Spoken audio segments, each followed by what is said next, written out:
क्या India champions trophy 2025 को जीत पाएगी? क्योंकि चैंपियंस ट्रॉफी 2025 से वो कैप्टन बाहर हुआ है चोट के कारण, जो 2023 में इंडिया को सबसे बड़ा दर्द दिया था और 2023 में इंडिया का सबसे बड़ा सरदर्द साबित हुआ था, और 2023 का 2024 में भी इंडिया के लिए सबसे बड़ा सरदर्द साबित हुआ था। वो कैप्टन इंडिया चैंपियंस ट्रॉफी से बाहर हो चुका है। वही अगर हम बात करें तो इंडिया के लिए एक तरफ गुड न्यूज है तो एक तरफ बैड न्यूज भी है।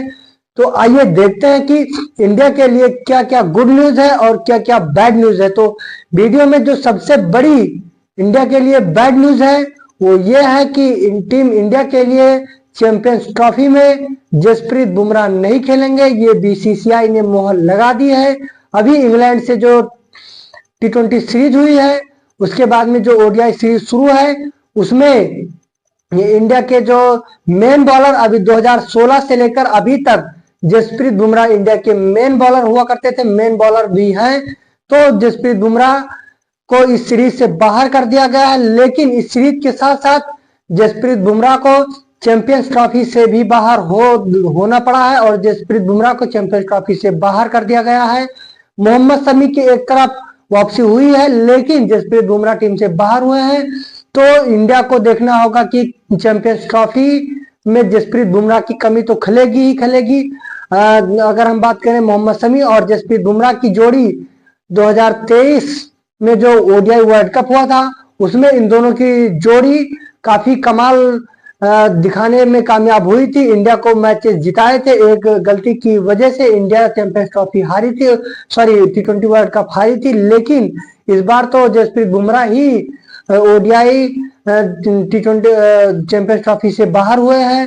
तो और अगर हम इंडिया के जो गुड न्यूज है उस पर बात कर लें तो ऑस्ट्रेलिया के जो मेन कैप्टन हैं, जिन्होंने इंडिया को ओडीआई वर्ल्ड कप हराया 2023 का, उसके बाद में 2024 का बॉर्डर गावस्कर ट्रॉफी भी इंडिया को हराया, और वही कैप्टन पैट कमिंस आज उनके कोच की तरफ से ये ऐलान हुआ है कि T20 क्या चैंपियंस ट्रॉफी से इनको बाहर कर दिया गया है और ये चोट की वजह से रिकवर नहीं कर पाए हैं, इनको चैंपियंस ट्रॉफी ये नहीं खेल पाएंगे। तो अब जो सबसे बड़ा मसला चैंपियंस ट्रॉफी को लेकर ऑस्ट्रेलिया के लिए है वो ये है कि अब कैप्टन किसको बनाया जाए। तो अब इस कैप्टन में दो खिलाड़ी ऐसे हैं कि जिनको चुना गया है, और वो दो खिलाड़ी हैं जो सबसे पहले जिसका नाम है वो है स्टीव स्मिथ का, और उसके बाद में जो दूसरा खिलाड़ी है वो है ट्रेविस हेड का।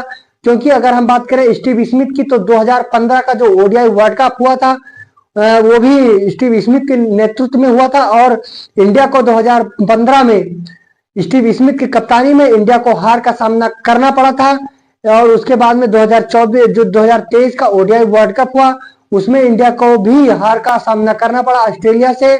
वो भी पैट कमिंस कैप्टन थे, तो पैट कमिंस इस बार टीम से बाहर हुए हैं।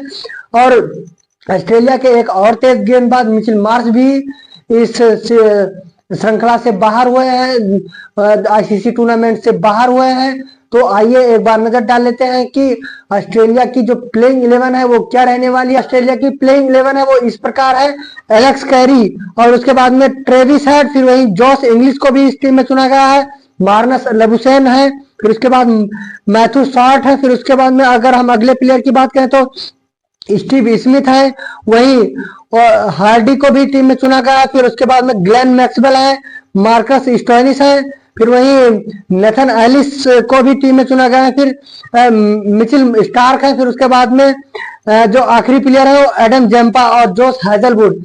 इन प्लेयरों को ऑस्ट्रेलिया की टीम में चुना गया। तो आपको क्या लगता है कि जो 2025 का चैंपियंस ट्रॉफी है वो इंडिया जीत जाएगी? आप हमारे कमेंट बॉक्स में जरूर बताइएगा। अगर आपको हमारा वीडियो पसंद आया है तो हमारी वीडियो को लाइक कीजिए। अगर आप हमारा चैनल पहली बार देख रहे हैं तो हमारे चैनल को सब्सक्राइब कीजिए। अगर आप फेसबुक पर देख रहे हैं तो हमारे पेज को फॉलो जरूर करें।